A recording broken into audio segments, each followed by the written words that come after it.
¿Cómo dialogar con un adolescente?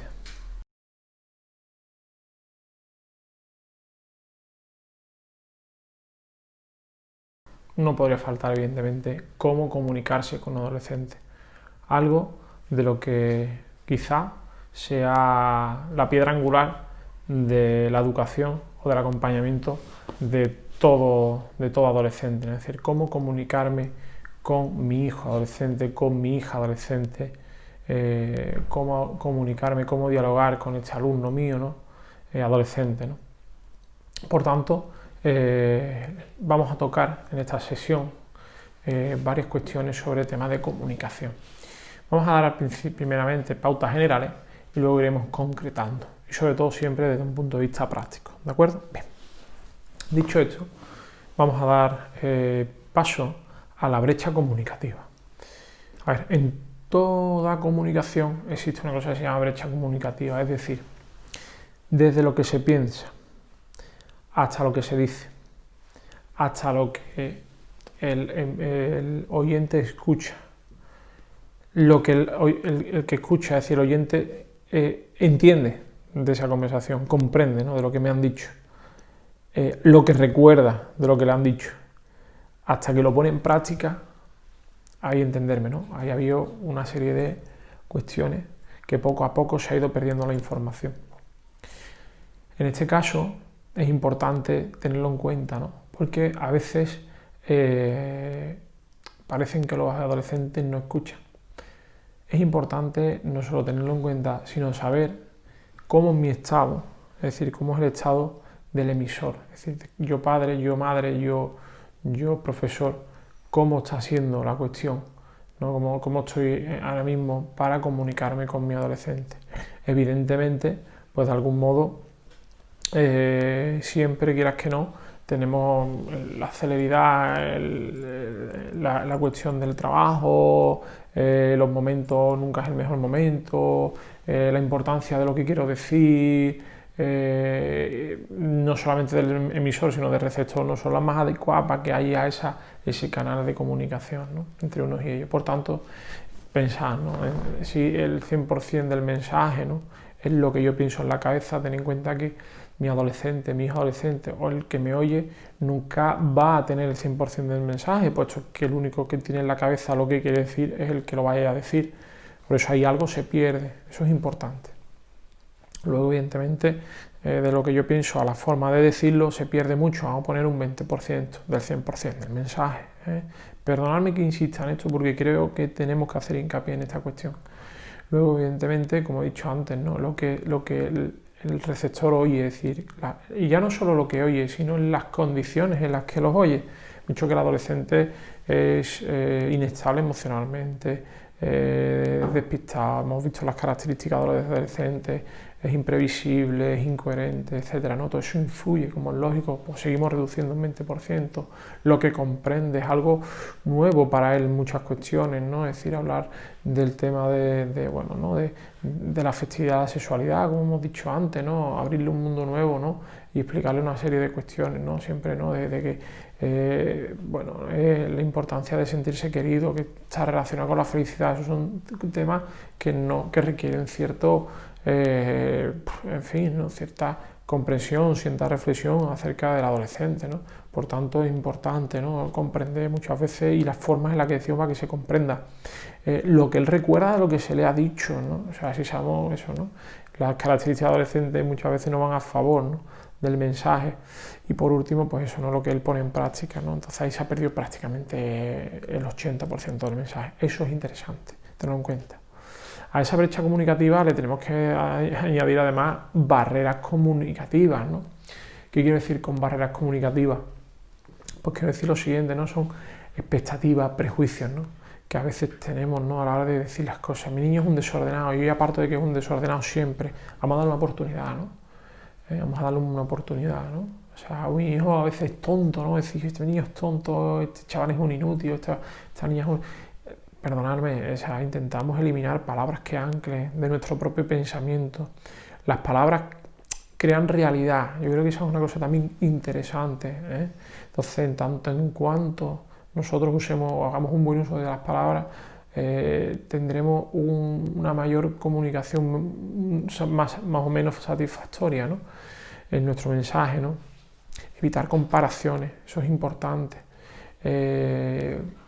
Dar todo siempre por lo mismo, ¿no?, ese acostumbramiento, ¿no?, a las situaciones, ¿no?, y dar por perdido muchas veces, ¿no? Yo no voy a ser capaz nunca, ¿no?, de que mi hijo se entere de esta cuestión, se entere de esta otra, ¿no? Tirar la toalla, jamás, hay que tirar la toalla con los chavales, jamás. O sea, el ejemplo que siempre propongo, ¿no?, siempre sugiero, siempre digo, ¿no?, es decir, esto es como el agua, o sea, en una cubierta, en un tejado, llueve, llueve, llueve, y si esa lluvia no cesa, por muy impermeabilizada que esté esa cubierta, por muy impermeabilizada que se esté dejado, el agua al final siempre entra. ¿Por qué? Porque el agua busca. Pues esto es igual, siempre que lo hagamos con cariño, con paciencia, ¿no? Importante eso, ¿no? El tema de la paciencia. Tenemos que repetir, a veces repetimos tanto que cansa, ¿eh? Los chavales, las chicas se quejan mucho, ¿no?, que les estamos diciendo siempre lo mismo. Quizás le estamos diciendo siempre lo mismo de la misma manera. Igual habría que cambiar la forma, decir lo mismo pero de manera distinta, ¿eh? Es importante a veces, ¿no? Yo lo digo, ¿no? O sea, lo digo como que puede ayudar, ¿no?, en los casos, en el tema de la comunicación con los adolescentes. Vamos a cambiar, ¿no? Vamos a buscarnos a alguien que nos apoye, ¿no?, en esa educación a la hora de hablar con mi hijo, ¿no?, que nos apoye. Puede ser un profesor del colegio, un tutor, un familiar cercano, etcétera. Eso también es importante, ¿no? Mira, si yo no puedo, al menos pues buscar cierta afinidad con otra persona y que la que yo tenga confianza y el chico y la chica lo sepan, ¿no? Porque a lo mejor muchas veces nuestras formas de comunicarnos con nuestros hijos son obsoletas o son arcaicas, ¿no?, que a veces pasa. Tampoco hay que usar el mismo lenguaje que ellos, aunque a veces sí. ¿Por qué? Porque de algún modo hace que parezca que no estamos hablando en la misma emisora de radio, ¿no?, si lo podemos equiparar a eso, ¿no? Pero siempre y cuando sin faltar al respeto y a la dignidad que esa conversación puede tener, ¿no? Por tanto, eso también es interesante. Otra barrera comunicativa es que puede ser que no desconozcamos muchas veces cuáles son sus aficiones, sus ilusiones. Es importante eso, ¿no? Es importante conocer, ¿no?, qué es lo que le gusta a nuestros hijos, a nuestras hijas, cuáles son sus preocupaciones, porque quizá eso nos dé pie a comunicarnos, ¿no?, con ellos en algún otro momento o de alguna otra manera, ¿no?, y podemos buscar, ¿no?, las formas, ¿no? Yo creo que puede ser interesante. Importante la atención, lo dije antes con el ejemplo del móvil. O sea, no podemos, o sea, si yo tengo el móvil en la mano, de alguna manera ya estoy poniendo por encima de la persona que tengo enfrente ese aparato, ¿no?, telefónico, ese móvil, ¿no? Vamos a intentar evitar cualquier tipo de distracción, cualquier tipo de cuestión que haga que la atención no sea en ese mensaje, ¿no?, en esa conversación que queramos tener, no buscar el sitio adecuado y el momento adecuado, ¿no? Evitar, evidentemente, como decía, ¿no?, el tema de cualquier tipo de conexión telefónica. Después otra cosa muy complicada y que se ha ido perdiendo y complicada de recuperar es el silencio. Es importante que haya silencio para que haya una buena conversación y una buena comunicación. Estamos constantemente bombardeados por ruidos, no solamente los ruidos propios de la ciudad, de los coches, etcétera, etcétera, ¿no?, sino que incluso nosotros parece que buscamos esos ruidos, ¿no?, poniéndonos música, poniéndonos un podcast, poniendo un video de YouTube, los libros, ya incluso se ponen los audiolibros, ¿no? O sea, hemos perdido el silencio. El silencio es importante, el silencio ayuda a reflexionar, el silencio ayuda a comprender, el silencio es un buen aliado a la hora de tener una conversación, ¿de acuerdo? Por eso también es una cosa que hay que buscar, no podemos matar el silencio, porque muchas veces quedarnos con nuestros pensamientos a solas a veces da miedo, ¿no? Y nos da miedo no solo a los adolescentes, o sea, no solo a los adolescentes, nos da miedo incluso a los adultos, ¿no? Por tanto, es una cosa también interesante. Y evidentemente buscar el momento, incluso en el tiempo, ¿no? A veces en las épocas de temperatura, ¿no? Depende de dónde estés, no sé si es en el sur o en el norte, ¿no? El tema del frío, del calor también, aunque no lo parezca, también influye a la hora del mensaje. Por tanto, insisto, ¿no?, importante busquemos, ¿no?, esa afinidad, esa confianza, ¿no?, esa intimidad, ese silencio, en fin, eliminar todas las barreras posibles comunicativas. Bien, pues una vez conocido las brechas de la comunicación y las barreras comunicativas, me ha parecido buena idea contaros un poco, bueno, que ya lo vivimos, ¿no?, el tema de cómo se comunica un adolescente. Un adolescente se comunica con gestos, se comunica con monosílabos, con el sí, bien, no, sí, no, pero no da más opciones, con onomatopeyas, ¿no? A veces hay padres que me dicen, no, que mi adolescente ya no habla, gruñe, ¿no?, o emite sonidos extraños, ¿no? O sea, y parece estar normal, ¿no? O sea, es como si se hubiese apagado, ¿no? Se le haya olvidado todas las palabras o la forma de hablar, ¿no? Después el tema de la impulsividad, o sea, tened en cuenta que esos son súper, pues no, como no gestionan las emociones, pues de alguna manera, pues lo que le sale, ¿no?, en ese momento, lo dicen las cosas sin pensar, ¿no? Y bueno, y hace mucho daño, en muchas ocasiones hace mucho daño. Y yo creo que eso es una cosa que todos hemos vivido, Y los chavales muchas veces, las chicas, o sea, ellos no lo hacen con esa intención, pero no saben manifestarlo de otra manera. Y a esa impulsividad y esa agresividad, ¿no?, esa forma de hacerlo, de hacer daño, pues lo hacen de manera desproporcionada. Insisto, porque no son capaces de gestionar las emociones. El desafío lo hemos visto antes, lo intentan desafiar constantemente, continuamente, ¿no? Digamos que esa es la forma que muchos de ellos tienen de comunicarse. Es importante tener en cuenta una cosa que dije en la primera sesión, que en función de lo que trabajemos en la infancia, tendremos una adolescencia más o menos llevadera. Y el tema de la conversación y la comunicación, que en la infancia es una explosión de diálogo constante, ¿no?, y un no parar de niños incluso y de niñas, ¿no?, algunos más que otros, ¿no?, por supuesto. El hecho de que nosotros no le estemos abriendo esa puerta, ¿no?, a ellos, ¿no?, de escucharlo, de no tener tiempo para escucharlo, de alguna manera es como si apagáramos esa capacidad que ellos tienen de querer contarnos cosas, ¿no? Hasta el punto de que, bueno, de que esa capacidad de que nosotros, pues, porque tenemos mucho trabajo, porque tenemos cosas mejores que hacer, que está escuchando una historia del niño que la pasa en el colegio, que aparentemente es insignificante para el adulto, pero evidentemente no para ellos, ¿no? Eso, si no lo sabemos gestionar bien, los niños cuando llegan a la adolescencia se apagan en esa conversación. Por tanto, a los que no tenéis niños adolescentes y lo tenéis preadolescente o previo a empezar la adolescencia, de verdad, es importante escucharles, y que ellos vean que pueden contar con vosotros a la hora de contaros cosas, porque si no es así, evidentemente luego se van a apagar y no nos van a contar las cosas que nos gustaría que nos contaran. Y si no nos cuentan las cosas que nos gustaría que nos contaran, pues tenemos que apelar de alguna manera a ver qué está ocurriendo.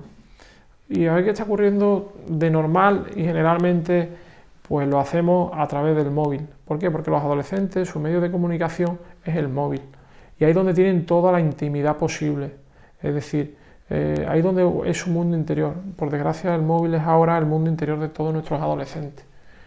Y lo que no nos cuenten a nosotros como padres, se lo van a contar a las redes sociales, lo van a contar al universo digital, al universo social, virtual, y es su intimidad. Y es curioso, ¿no?, porque a los padres no nos lo cuentan, pero sí lo hacen a redes sociales, y esa es la incoherencia, ¿no?, también de la que hablamos anteriormente. Por tanto, importante el tema de la intimidad. La intimidad es del que la tiene, la intimidad cada uno tiene la suya, y la intimidad es de quien la posee. Por tanto, no tenemos derecho a invadirla, aunque seamos sus padres. Evidentemente, si no queda otra, lo tendríamos que hacer. Yo sugiero que intentemos no abrir esa puerta de manera forzosa. La intimidad es una puerta que se abre, como dije antes, desde dentro hacia afuera. En mi mundo interior lo quiero sacar al exterior, pero es una decisión mía, no del que está fuera. Por tanto, si intentamos abrirla, posiblemente la abriremos. Pero esto es como la casa, ¿no?, que si te vienen a robar a casa y te abre la puerta a los ladrones, entenderme el símil, la siguiente ya no me van a robar. ¿Por qué? Porque lo que hago, voy a poner más candados en mi puerta, voy a poner más me voy a defender mucho más si es posible para que no lo entre. Por tanto, eso es importante. Solamente yo diría que el tema de la intimidad, cuidado con abrir la puerta desde afuera. O sea, si no nos quedaba más remedio porque el tema se esté yendo de las manos, hacerlo. Pero si podéis evitarlo, intentadlo y trabajar la comunicación, buscar el momento, etcétera, etcétera, etcétera. ¿Vale? Apelar a la confianza. Actitud que tenemos que tener los padres. ¿Cuál sería la actitud que tenemos que tener los padres ante la comunicación que tenemos que tener los padres? Pues esa actitud de padres educadores, os voy a dar algunas pautas, ¿no? Que serían las siguientes. Usar como máximo, en la conversación con nuestro adolescente, usar como máximo 10 palabras por frase. ¿Por qué 10 palabras por frase? Pues muy sencillo, si ellos están acostumbrados a comunicarse por un móvil y lo que hace son 3 palabras mal escritas y con 2 emoticonos de por medio, pues imaginaros, ¿no? Si queremos darle una gran conversación. O sea, es imposible. Su grado de atención no da para más, ¿de acuerdo? Porque todo lo quieren ya para ayer y ya de inmediato lo quieren y su forma a lo que están acostumbrados es a eso. Por tanto, cuando queramos decir algo, 10 palabras por frase. Luego, otra cosa es importante, el tema de respetar los tiempos, ¿vale? Cuando digamos algo, darle a pensar al adolescente, que piense al adolescente, ni más ni menos. Es un momento de reflexión, como decía antes, que sea capaz de digerir, de asimilar lo que le acabamos de decir. Y no tengamos nosotros esa impaciencia que ya tienen ellos de por sí, sino que esperemos y le demos un tiempo. Evidentemente, si pasa el tiempo y no contesta, volveremos a reincidir con la misma frase, pero evidentemente yo la formularía de manera distinta. ¿Por qué? Porque si no sería una repetición, una reiteración y le estamos dando o le estamos atacando, o pueden entender que lo estamos atacando con que pues, no son capaces de entender lo que le hemos dicho, es decir, de creer que son ingenuos. Y cuidado con eso, ¿no? Otra cosa importante es intentar no juzgar a la persona. Hay que juzgar los hechos, los hechos, lo que ha hecho. Oye, esto está mal. Lo que has hecho está mal por esto, por esto, por esto. Importante argumentar todo lo que le decimos. Evidentemente eso requiere un tiempo que a veces no tenemos, pero es fundamental gastar el tiempo ahí, porque no lo estamos gastando, lo estamos invirtiendo. Es fundamental, ¿vale? Y para eso necesitamos paciencia y sobre todo empatía. Tenemos que ponernos en los pies del chaval. Muchas veces los adultos es como si la etapa de la adolescencia la hubieran borrado de nuestro disco duro y hemos sido niños y de repente adultos, ¿no? Cuidado con eso. También hemos metido esos fallos, también hemos cometido esos errores. Tened en cuenta que muchas veces nosotros somos el producto de gente que no ha dejado de creer en nosotros, ¿no? Y normalmente la gente que no ha dejado de creer en nosotros ha sido la gente que más nos ha querido y, por supuesto, la que más daño posiblemente hemos podido causar, ¿no?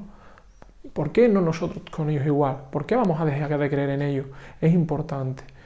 Importante también buscar el momento, Y luego también es interesante lo siguiente, y es que la conversación es de dos. Un diálogo es de dos personas, diálogo. No puede ser un monólogo. Monólogo solamente habla uno. Si tiene que ser un monólogo, que sea el adolescente el que cuente, el que manifieste sus cosas. Que no seamos nosotros los que le demos ahí, ¿no?, el rapapolvo y démosle tiempo que se explique, démosle tiempo que se pueda, defender, que se pueda justificar, ¿no? Importante lo que decía antes, ¿no? Preguntar el para qué, no el por qué, ¿no? Y fundamental. Y por última pauta que os vengo a traer aquí es la escucha en blanco. No podemos dar nada por hecho.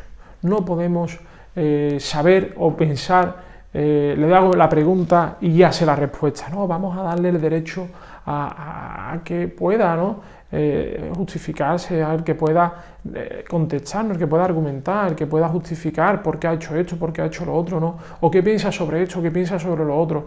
Vamos a darle ese porqué. No, todos los niños no son iguales, cada persona, como he dicho muchas veces antes, son únicas, singulares e irrepetibles. Y por todo ello, su forma de entender el mundo y su forma de manifestarse en el mundo es única, singular e irrepetible. Por tanto, no demos nada por hecho. Todo lo contrario, sorprendámonos con lo que nos dice, sorprendámonos con lo que nos cuenta, pero sorprendámonos con él, junto a él, con ellos. Y eso si llevamos todas estas cosas a la práctica, que son muchas evidentemente, pero podemos ir probando una y otra, ¿no? En función de cómo vaya surgiendo la cuestión, la conversación mejorará. Incluso también en esta etapa de la adolescencia, y con esto ya termino, es importante, ¿vale? que nos hagamos cómplices de nuestros hijos, ¿eh? No amigos, cuidado, porque eso es un fallo que muchos de nosotros terminamos teniendo. Nosotros somos sus padres, que es mucho más que su amigo. Y ante esto hay una cosa también que no puede pasar desapercibida, ¿no? Y es que por muy mal consejo que nosotros le demos a nuestros hijos, por muy mala forma de explicarle una cosa, lo haremos siempre mejor que un amigo. ¿Por qué? Porque les queremos. Y eso muchas veces hay que recordárselo. Yo hago esto porque te quiero. Porque quiero que seas lo mejor y que seas feliz. Y eso hay que decírselo, ¿eh? Por tanto, padres, madres, como veis, la adolescencia es toda una etapa maravillosa, apasionante y con muchísimo que contar, ¿no? Con todo esto, pues deciros que nada, que cualquier información, cualquier duda, cualquier cuestión, tenéis mi correo y el del Centro de Orientación Familiar de Dos Hermanas para que escribáis y consultéis, ¿de acuerdo? Muchísimas gracias y ha sido un placer.